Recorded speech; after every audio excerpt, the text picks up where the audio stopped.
Le compte à rebours silencieux. Pourquoi les États-Unis n'ont pas encore frappé l'Iran? Quand le monde retient son souffle, il y a des moments dans l'histoire où le silence devient plus inquiétant que le bruit des armes. Des moments où l'absence d'une décision pèse plus lourd qu'une déclaration de guerre. Nous vivons précisément l'un de ces moments. Depuis plusieurs semaines, le Moyen-Orient est suspendu à une question simple, brutale, presque obsédante. Pourquoi les États-Unis n'ont-ils pas encore frappé l'Iran? 2 porte-avions nucléaires américains sont en mouvement. Des bases militaires sont discrètement évacuées. Des déclarations présidentielles sèment l'espoir chez certains, la peur chez d'autres. Et pendant ce temps, en Iran, le sang coule. Des milliers de morts, des dizaines de milliers d'arrestations. Un pays coupé du monde, plongé dans l'obscurité numérique, écrasé sous une répression d'une violence rarement égalée. Alors que Washington déplace ses pièces sur l'échiquier militaire, Téhéran lutte pour sa survie. Et entre ces 2 pôles, le monde entier attend. Sommes-nous à la veille d'une intervention majeure ou assistons-nous à une guerre psychologique, lente, calculée, implacable? L'Iran au bord de l'implosion. Tout a commencé, comme souvent, par l'économie. Mais parler de crise serait un euphémisme. L'économie iranienne ne vacille plus, elle s'est effondrée. La monnaie nationale a perdu l'essentiel de sa valeur. L'inflation est devenue incontrôlable. Le prix des produits de base a explosé. Pour des millions d'Iraniens, se nourrir, se chauffer, se soigner est devenu un combat quotidien. Et cette fois, la colère ne s'est pas limitée aux classes les plus pauvres. Elle a traversé toute la société, des étudiants aux commerçants, des fonctionnaires aux familles autrefois loyales au régime. Même certains bastions traditionnels du pouvoir ont commencé à trembler. Car une question s'est imposée dans l'esprit collectif.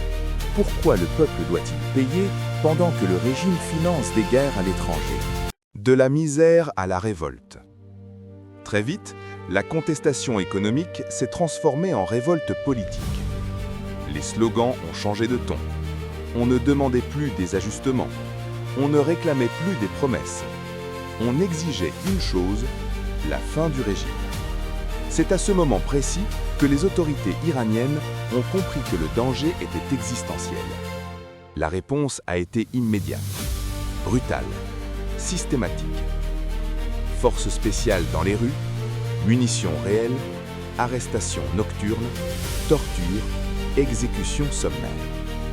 Le régime n'essayait plus de contrôler les manifestations. Il cherchait à briser psychologiquement un peuple entier. Le massacre que l'on tente de cacher. Le chiffre exact des morts reste volontairement flou. L'Iran a coupé Internet, bloqué les réseaux sociaux, interdit les médias étrangers. Mais malgré ce blackout, des informations ont filtré. Selon plusieurs organisations de défense des droits humains et des sources internes, le nombre de morts pourrait dépasser plusieurs milliers.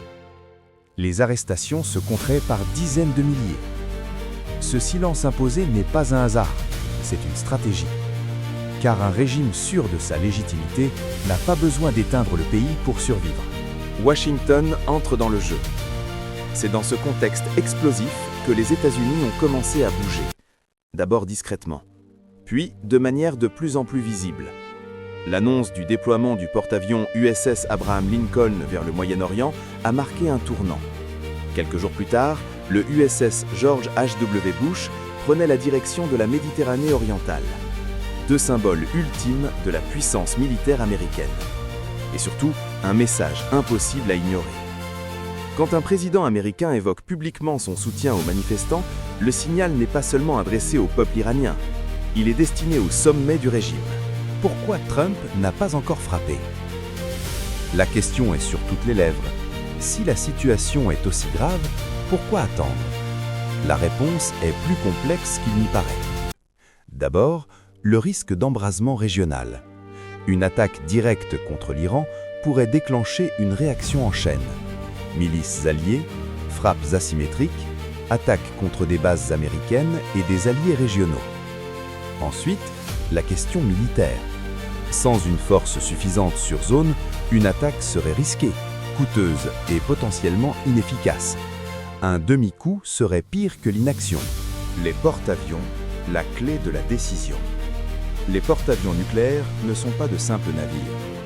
Ils sont des bases aériennes flottantes, des centres de commandement, des instruments de pression psychologique. Avec 2 groupes aéronavals dans la région, les États-Unis gagnent en persistance, en flexibilité, en capacité de frappe continue.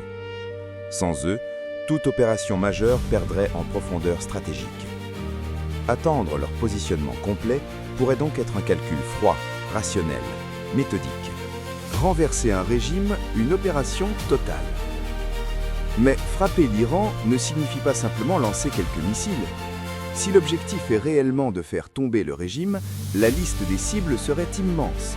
Centres de commandement, infrastructures de la garde révolutionnaire, réseaux de renseignement, bases de missiles et de drones, et surtout, le cœur politique et religieux du pouvoir.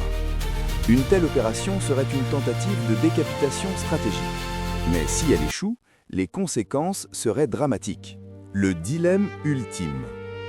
C'est là que réside le véritable dilemme américain. Une intervention trop faible renforcerait le régime, une intervention massive risquerait une guerre régionale. Et pendant ce temps, les manifestants iraniens continuent de mourir. Trump doit donc choisir entre agir au risque d'un chaos incontrôlable ou attendre au risque de laisser le régime écraser sa population. Le compte à rebours silencieux. L'Iran est aujourd'hui à un carrefour historique. Le régime lutte pour sa survie. Le peuple lutte pour sa liberté. Et les grandes puissances calculent. Chaque jour sans décision est un jour de plus de répression. Mais chaque décision pourrait changer l'équilibre du monde. Le silence de Washington n'est pas de l'inaction. C'est peut-être le prélude à quelque chose de bien plus vaste. La question n'est plus de savoir si quelque chose va se produire, mais quand et à quel prix. Si vous voulez comprendre les grandes manœuvres militaires, les crises géopolitiques majeures et les décisions qui façonnent l'équilibre du monde, abonnez-vous à la chaîne Aujourd'hui dans le monde militaire. Activez les notifications pour ne manquer aucune analyse stratégique. Et partagez cette vidéo, car dans un monde gouverné par la peur, l'information reste la seule arme du public.